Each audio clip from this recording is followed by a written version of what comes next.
ओम शांति। आज है 21 अक्टूबर 2022। प्रातः मुरली बाप दादा मधुबन। मीठे बच्चे, इस समय स्वयं भगवान तुम्हारे सामने हाजिर नाजिर है। वह बहिश्त की सौगात लेकर आया है, इसलिए अपार खुशी में रहो। प्रश्न: बाप अपने बच्चों पर कौन सी ब्लेसिंग करते हैं? उत्तर में बाबा बोले, बच्चों को आप समान नॉलेजफुल बनाना यह उनकी ब्लेसिंग है। जिस नॉलेज के आधार से नर से श्री नारायण बन जाते हैं। बाबा कहते हैं, बच्चे, मैं तुम्हें राजयोग की शिक्षा देकर राजाओं का राजा बनाता हूँ। मेरे सिवाय ऐसी ब्लेसिंग कोई कर नहीं सकता। गीत है, मुझे गले से लगा लो। ओम शांति। यह इस समय बांधेलियों का बुलावा है, क्योंकि सारी दुनिया उदास है। उसमें भी गोपिकाएं बहुत उदास हैं। वह गाती हैं, हम सहन नहीं कर सकते। भक्ति में तो बुलाते रहते हैं, परंतु उनको मालूम नहीं है कि भगवान कौन है। यहाँ की गोपिकाएं जानती हैं, परंतु बांधेली हैं, दुखी हैं। चाहती हैं कि बाप हमको गले का हार बना दे। चाहती हैं कि बाप हमको गले का हार बना दें। रुद्रमाला शिव की मशहूर है, तो इस समय ब्राह्मण ब्राह्मणियाँ चाहती हैं कि हम शिव बाबा के गले में पिरोए रहें, क्योंकि इस समय स्त्री पुरुष आसुरी गले का हार हैं। बच्चियाँ चाहती हैं हम अब ईश्वरीय गले का हार बने। तो बाबा ने आज कहा कि शिव बाबा के गले में पिरोए रहें, क्योंकि इस समय स्त्री पुरुष आसुरी गले का हार हैं। बच्चियाँ चाहती हैं हम अब ईश्वरीय गले का हार बने। ज़रूर जब बाप हाजिर नाजिर है तब तो कहते हैं, जब कसम उठाते हैं तब कहते हैं ईश्वर को हाजिर नाजिर जान सच कहेंगे। गीता जब हाथ में उठाते हैं तो कसम भी उठवाते हैं, तब कहते हैं ईश्वर को हाजिर नाजिर जान सच कहेंगे। बड़े बड़े गवर्नमेंट के मिनिस्टर भी कसम उठवाते हैं, गीता हाथ में लेते हैं। बड़े बड़े गवर्नमेंट के मिनिस्टर भी कसम उठाते हैं, गीता हाथ में लेते हैं, क्योंकि भारत का धर्म शास्त्र है। तो एक ईश्वर का कसम उठाते हैं, ऐसे नहीं सब ईश्वर है, सबका कसम उठाते हैं। तो ज़रूर बाप कभी हाजिर नाजिर हुआ होगा।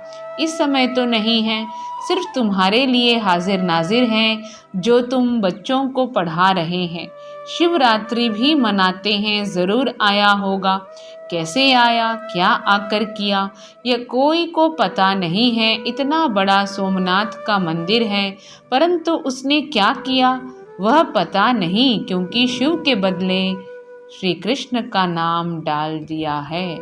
संगम युग निकाल द्वापर डाल दिया है। तुम बच्चे जानते हो कि वह निराकार है, उनका मनुष्य जैसा आकार नहीं। वह क्या है? निराकार है, उनका मनुष्य जैसा आकार नहीं। अब वह हमारे सामने बैठा है, तुम उनको हाजिर नाजिर देखती हो। बरोबर नॉलेजफुल बिसफुल है, नॉलेज देते हैं, यही उनकी ब्लिस है। इस नॉलेज की ब्लिस से तुम नर से नारायण बनते हो। वह ब्रह्मा तन से खुद पढ़ा रहे हैं। बाप खुद कहते हैं, लाडले बच्चे, मैं तुमको राजयोग सिखलाकर राजाओं का राजा बनाता हूँ। श्री कृष्ण नहीं सिखला सकते, वह खुद राजाओं का राजा बना है। वह सिर्फ एक श्री कृष्ण या लक्ष्मी नारायण नहीं होगा, यह तो सारी सूर्यवंशी डिनेस्टी थी। वह सिर्फ एक श्री कृष्ण या लक्ष्मी नारायण नहीं होगा, यह तो सारी सूर्यवंशी डिनेस्टी थी। उनका राज्य अब माया ने छीन लिया है। अब मैं फिर सम्मुख आया हूँ। अब तुम ब्राह्मणों के सम्मुख हाजिर नाजिर हूँ। अब बाप जो इतना दूर देश से आया होगा, तो ज़रूर कोई सौगात लाई होगी। लौकिक बाप जब आते हैं तो कितनी सौगात लाते हैं। यह तो सबका बाप है, जिसको इतना सब याद करते हैं। दूर देश से आते हैं तो हाथ खाली थोड़े ही आएगा। बाप कहते हैं, मैं तुम्हारे लिए सौगात लाता हूँ जो कोई मनुष्य ला न सके। मैं बहिश्त हेवन लाता हूँ, कितनी बड़ी सौगात है। बाबा साक्षात्कार भी कराते हैं, वहाँ कितना सुख है, अंग अंग में सुगंध है। लक्ष्मी नारायण के अंग अंग में सुगंध है। यह तन तो कीड़ों से भरा हुआ है। बाबा कीड़ों को उठाकर भ्रमरी बनाते हैं। यहाँ के शरीर तो कीटाणुओं से भरे हुए रोगी हैं। वहाँ के शरीर कितने सुंदर हैं। मंदिरों में भी कितनी सुंदर मूर्तियाँ बनाते हैं। कितना फर्क है इस समय के शरीर और उन शरीरों में। 5000 वर्ष की बात है। यह भारत इंद्रप्रस्थ था। भारत क्या था? इंद्रप्रस्थ था। वहाँ आत्मा भी पवित्र थी तो शरीर भी पवित्र था।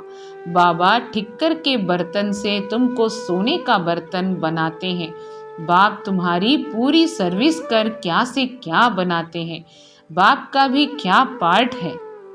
फिर टीचर और सदगुरु का भी पार्ट बजाते हैं। बाप का भी क्या पार्ट है। फिर टीचर और सतगुरु का भी पार्ट बजाते हैं। तो शिव बाबा का अभी 3 in 1 रोल है। तुम्हारे लौकिक बाप का तो बाप टीचर गुरु जरूर होगा। बाबा क्या कह रहे हैं कि उनको कोई बाप टीचर गुरु नहीं, यानी शिव बाबा का कोई बाप या टीचर गुरु नहीं। तुम्हारे लौकिक बाप का तो बाप टीचर गुरु जरूर होगा। शिव बाबा कहते हैं मेरा कोई नहीं, परंतु उनके ऑक्यूपेशन को कोई नहीं जानते। जब तक किसको स्वर्ग का मालूम न पड़े तब तक कोई भी जान नहीं सकते कि हम नरक में हैं। जब तक किसको स्वर्ग का मालूम न पड़े तब तक कोई भी जान नहीं सकते कि हम नरक में हैं। ग्रंथ में पढ़ते हैं मूत पलीती कपड़ धोए, परंतु अपने को वह नहीं समझते। बाप आया है ज्ञान देकर काले को गोरा बनाने के लिए। इस समय तुम ज्ञान सूर्य, ज्ञान चंद्रमा बन रहे हो। सन्यासी पवित्र प्रवृत्ति मार्ग नहीं बना सकते हैं। वह यह नहीं कह सकते कि हम तुमको राजाओं का राजा बनाते हैं। वह निवृत्ति मार्ग के हैं, डर कर घर बार छोड़ जाते हैं। यहाँ कोई डर नहीं। बाप के पास बच्चे आए हैं, कहते हैं बाबा हमारे में ताकत है, इकट्ठे रह पवित्र रह सकते हैं। अगर कोई कन्या पर मार पड़ती है तो कन्या को बंधन से छुड़ाकर गंधर्वी विवाह कर सकते हैं। अगर कोई कन्या पर मार पड़ती है तो कन्या को बंधन से छुड़ाकर गंधर्वी विवाह कर सकते हैं। हम जल नहीं मरेंगे, ज्ञान तलवार बीच में रखेंगे। दोनों ब्राह्मण ब्राह्मणी भाई बहन कैसे विष पी सकते हैं? शास्त्रों में भी गंधर्वी विवाह के लिए लिखा है, परंतु इसका अर्थ नहीं समझते। सन्यासी तो कह देते नारी नरक का द्वार है। उन्हों के पास ज्ञान तलवार तो है नहीं जो इकट्ठे रह पवित्र रह सकें। उन्हों के पास ज्ञान तलवार तो है नहीं जो इकट्ठे रह पवित्र रह सकें। तुम उनसे बहादुर हो, काम चिता से उतर ज्ञान चिता पर बैठते हो तो काले से गोरे बन जाते हो। सन्यासी तो आजकल शादी भी कराते हैं, चर्च में भी शादियां होती हैं। नहीं तो क्राइस्ट को क्यों क्रॉस पर चढ़ाया? इस पवित्रता के कारण। कहा यह कौन है जो कहते हैं पवित्र बनो? कहा यह कौन है जो कहते हैं पवित्र बनो? आफतें तो आती हैं, यहाँ भी शिव बाबा पर नहीं आती हैं, परंतु जिसमें प्रवेश करते हैं लौंग बूट में उस पर आती हैं। जिसमें प्रवेश करते हैं लौंग बूट में उस पर आती हैं। वाट वेंदे रास्ते चलते ब्राह्मण फंस गया। वाट वेंदे यानी रास्ते चलते ब्राह्मण फंस गया। पुरानी जुत्ती है ना। यह थोड़े ही कहते हैं मैं श्री कृष्ण हूँ, कहते हैं राजयोग सीखूंगा तो नर से नारायण बनूंगा, परंतु अब नहीं है। वैसे बच्चों को निश्चय है कि हम नर से नारायण, नारी से लक्ष्मी बनेंगे। फेल नहीं होंगे जो क्षत्रिय बने, फेल नहीं होंगे जो क्षत्रिय बने। राम को 33 से कम मार्क्स मिली तो चंद्रवंशी में चले गए। ऐसे तो सूर्यवंशी भी चंद्रवंशी घराने में आते हैं। उस समय सतयुग के अंत में लक्ष्मी नारायण सीताराम को राज्य देते हैं। लक्ष्मी नारायण भी पुनर्जन्म लेते लेते त्रेता में आते हैं, रजवाड़े कुल में जन्म लेते रहते हैं। फिर सीताराम नाम चला जाता है, फिर सीताराम नाम चला आता है, लक्ष्मी नारायण नाम खलास हो जाता है। बाबा कह रहे हैं फिर सीताराम नाम चला आता है, लक्ष्मी नारायण नाम खलास हो जाता है। अब प्रश्न पूछता हूँ, स्वदर्शन चक्र कौन सा है? एक दो से पूछा। हाँ, यह है चक्र। कैसे देवता से क्षत्रिय, वैश्य, शूद्र, ब्राह्मण बनते हैं, अब ब्राह्मण वर्ण में आते हैं। यह चक्र जितना फिराएंगे उतना विकर्म विनाश होंगे, इससे रावण का गला कटता है। तो आज की मुरली में बाबा ने हम सभी आत्माओं को यह निर्देश दिया, यह समझाया कि सत्युगी सत्यनारायण यानी लक्ष्मी नारायण बनना है तो हमने क्या करना है, और राम सीता ने क्या किया। बाबा कह रहे हैं वैसे बच्चों को निश्चय है कि हम नर से नारायण, नारी से लक्ष्मी बनेंगे, फेल नहीं होंगे। जो क्षत्रिय बने, राम को 33 से कम मार्क्स मिली तो चंद्रवंशी में चले गए। ऐसे तो सूर्यवंशी भी चंद्रवंशी घराने में आते हैं। उस समय सतयुग के अंत में लक्ष्मी नारायण सीताराम को राज्य देते हैं। लक्ष्मी नारायण भी पुनर्जन्म लेते लेते त्रेता में आते हैं, रजवाड़े कुल में जन्म लेते रहते हैं। फिर सीताराम नाम चला आता है, फिर सीताराम नाम चला आता है, लक्ष्मी नारायण नाम खलास हो जाता है। अब प्रश्न पूछता हूँ, स्वदर्शन चक्र कौन सा है? एक दो से पूछा। हाँ, यह है चक्र। कैसे देवता से क्षत्रिय, वैश्य, शूद्र, ब्राह्मण बनते हैं, फिर फरिश्ता बनते हैं, अब ब्राह्मण वर्ण में आते हैं। यह चक्र जितना फिराएंगे उतना विकर्म विनाश होंगे, इससे रावण का गला कटता है। तुम बच्चों का बेहद के बाप से अथाह प्यार है। तुम कहते भी हो बाबा हम आपका बिछुड़ना सहन नहीं कर सकते। ऐसी बच्चियां भी हैं जो बंधन में हैं, तड़पती हैं, क्योंकि यह है माता पिता। एक तो माता जगदम्बा है जिसको सब याद करते हैं, परंतु जगदम्बा का पिता कौन है यह किसको पता नहीं कि ब्रह्मा सरस्वती का बाप है। पुजारी लोग यह नहीं जानते हैं कि यह सरस्वती ही फिर लक्ष्मी बनती है, फिर 84 जन्म ले फिर यही सरस्वती बनती है। यह ज्ञान इस बाबा के पास थोड़े ही था। इसमें ज्ञान होता तो ज़रूर किसी गुरु से मिला हुआ होता, इसमें ज्ञान होता तो ज़रूर किसी गुरु से मिला हुआ होता, फिर उस गुरु की महिमा भी करते, फिर उस गुरु के शिष्य भी होते, वह भी बताते। परंतु बाबा का कोई साकार गुरु नहीं है। तो बाबा आज की वाणी में क्या कह रहे हैं कि तो यह फिर माता हो गई, इसलिए उनको माता पिता कहते हैं। तो माता पिता जो गाते हो वह ब्रह्मा सरस्वती को नहीं कह सकते। ब्रह्मा थोड़ी ही वैकुंठ का रचता है, बाप तो बाप है, और यह ब्रह्मा तुम्हारी मम्मा है। ब्रह्मा क्या है? हमारी मम्मा। राजयोगा में हमें बहुत सारे रिश्तों की जो एक कॉम्बिनेशन है उसे समझनी पड़ती है।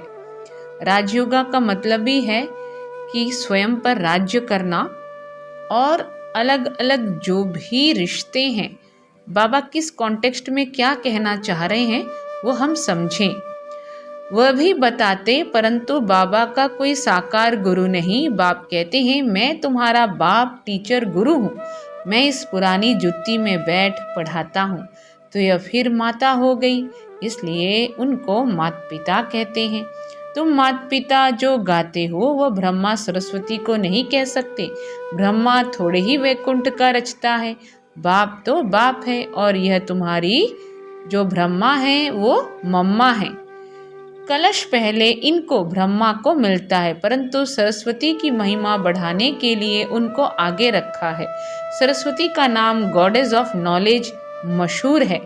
सरस्वती का नाम गॉडेस ऑफ नॉलेज मशहूर है। विद्युत मंडली वाले भी सरस्वती का लक़ब रख लेते हैं। विद्युत मंडली वाले भी सरस्वती का लक़ब रख लेते हैं। अच्छा बाबा कहते हैं कितना समझा कर कितना समझाएं, मन मना भव, बस सिर्फ मुझे याद करो और मेरे वर्षे को याद करो तो तुम स्वर्ग में चले जाएंगे, वहां भी तो नंबरवार ही होंगे ना। सूर्यवंशी की रॉयल दास दासियां भी तो हैं, तो प्रजा की भी दास दासियां होंगी। चंद्रवंशी राजा रानी की भी दास दासियां तो हैं, वह सब यहाँ ही बन रही हैं। पूछो तो बता सकते हैं कि अगर अब तुम्हारा शरीर छूट जाए तो क्या जाकर बनेंगे। अच्छा कोई भी बात समझ में ना आए तो पूछ सकते हो। याद रखना, योग ठीक नहीं होगा तो वह सुख महसूस नहीं होगा। शोक वाटिका में बैठे होंगे। स्वर्ग है अशोक वाटिका, सीता अशोक वाटिका में नहीं शोक वाटिका में थी। अब तो सब शोक वाटिका में बैठे हैं ना। मनुष्यों को चिंता रहती है कि पता नहीं लड़ाई होगी तो क्या होगा। हम तो कहते हैं कि लड़ाई लगे तो स्वर्ग के गेट्स खुलेंगे। हम तो कहते हैं कि लड़ाई लगे तो स्वर्ग के गेट्स खुलेंगे। अच्छा याद रखना, सच्ची दिल पर साहेब राजी। अगर अंदर शैतानी होगी तो विघन डालते रहेंगे, तो फिर कड़ी सजाएं खाएंगे। ट्रेटर्स को हमेशा कड़ी सजाएं मिलती हैं। यह तो सुप्रीम जज भी है। श्री कृष्ण का चित्र दिखलाकर देखो, इन पर भी कितने कलंक लगाए हैं। इसने तो न कपड़े चुराए और न ही कंस जरासंधि को मारा, उसका भी श्री कृष्ण का मुंह काला कर दिया है। अच्छा बाप दादा तो तुम बच्चों के सम्मुख हाजिर नाजिर हैं। तुम कहेंगे हमारी नजर के सामने है, पतित बूट में आया है। भगवान खुद कहते हैं मैंने पतित बूट में प्रवेश किया है तब तो पावन बने। अब ब्रह्मा की रात है तो ब्रह्मा भी रात में होगा ना। फिर विष्णु बनेंगे तो दिन हो जाएगा, विष्णु बनेंगे तो दिन हो जाएगा। अच्छा मीठे मीठे सिखिलदे बच्चों को याद प्यार दे रहे हैं। दादा कहो व गुप्त माँ कहो, वंडरफुल राज है बाप दादा। मीठे मीठे बच्चों को नंबरवार पुरुषार्थ अनुसार क्यों कहते जानते हो बाबा? प्यार तब करेंगे जब बाबा मुआफिक सर्विस करते होंगे। जो जैसी मदद करते हैं वह भी तो प्रजा में आएंगे ना, उसमें भी नंबरवार साहूकार प्रजा भी होती है ना। अच्छा गुड मॉर्निंग। रूहानी बाप की रूहानी बच्चों को नमस्ते। हम रूहानी बच्चों की रूहानी माता पिता बाप दादा को याद प्यार गुड मॉर्निंग और नमस्ते। धारणा के लिए मुख्य सार, सच्चे साहिब को राजी करने के लिए बहुत बहुत सच्ची दिल रखनी है, कोई भी विघन नहीं डालना है। सुख का अनुभव करने के लिए अपना योग ठीक रखना है। सुदर्शन चक्र फिराते विकर्मों को भस्म करना है। वरदान है न्यारी अवस्था में स्थित रह हर कार्य करने वाले सर्व के व परमात्म प्यार के अधिकारी भव। न्यारी अवस्था में स्थित रह हर कार्य करने वाले सर्व के व परमात्म प्यार के अधिकारी भव। जैसे बाप सबसे न्यारा और सबका प्यारा है, न्यारापन ही प्यारा बना देता है। जितना अपनी देह के बांध से न्यारे होते जाएंगे उतना प्यारा बनेंगे। बीच बीच में प्रैक्टिस करो। देह में प्रवेश होकर कर्म किया और अभी अभी न्यारे हो गए। ऐसे न्यारी अवस्था में स्थित रहने से कर्म भी अच्छा होगा और बाप के व सर्व के प्यारे भी बनेंगे। परमात्म प्यार के अधिकारी बनना कितना बड़ा फायदा है। स्लोगन है शुभ भावना का स्टॉक फुल हो तो व्यर्थ को फुल स्टॉप लग जाएगा। शुभ भावना का स्टॉक फुल हो तो व्यर्थ को फुल स्टॉप लग जाएगा। मातेश्वरी जी के अनमोल महावाक्य, आत्मा कभी परमात्मा का अंश नहीं हो सकती है। बहुत मनुष्य ऐसे समझते हैं हम आत्माएं परमात्मा की अंश हैं। अब अंश तो कहते हैं टुकड़े को, एक तरफ कहते हैं परमात्मा अनादि और अविनाशी है, तो ऐसे अविनाशी परमात्मा को टुकड़े में कैसे लाते हैं? अब परमात्मा कट कैसे हो सकता है? पर आत्मा ही अजर अमर है, तो अवश्य आत्मा को पैदा करने वाला अमर ठहरा। ऐसे अमर परमात्मा को टुकड़े में ले जाना या ले आना गोया परमात्मा को भी विनाशी कह दिया। लेकिन हम तो जानते हैं कि हम आत्मा परमात्मा की संतान हैं। तो बाबा ये कह रहे हैं कि बाबा आत्मा ही अजर अमर है, तो अवश्य आत्मा को पैदा करने वाला अमर ठहरा। ऐसे अमर परमात्मा को टुकड़े में ले आना, गोया परमात्मा को भी विनाशी कह दिया। लेकिन हम तो जानते हैं, हम सबको पता है कि मम्मा के जो मधुर महावाक्य हैं उसमें कितनी डिटेल होती है और उसमें मम्मा कितनी क्लैरिफिकेशन देती हैं। तो अब परमात्मा कट कैसे हो सकता है? आत्मा ही अजर अमर है, तो अवश्य आत्मा को पैदा करने वाला अमर ठहरा। ऐसे अमर परमात्मा को टुकड़े में ले आना, गोया परमात्मा को भी विनाशी कह दिया। लेकिन हम तो जानते हैं कि हम आत्मा परमात्मा की संतान हैं, तो हम उसके वंशज ठहरे, अर्थात बच्चे ठहरे। वो फिर अंश कैसे हो सकते हैं? इसलिए परमात्मा के महावाक्य हैं कि बच्चे, मैं खुद तो इमॉर्टल हूँ, मैं खुद तो इमॉर्टल हूँ, जागती ज्योत हूँ, मैं दीवा हूँ, मैं कभी बुझता नहीं हूँ।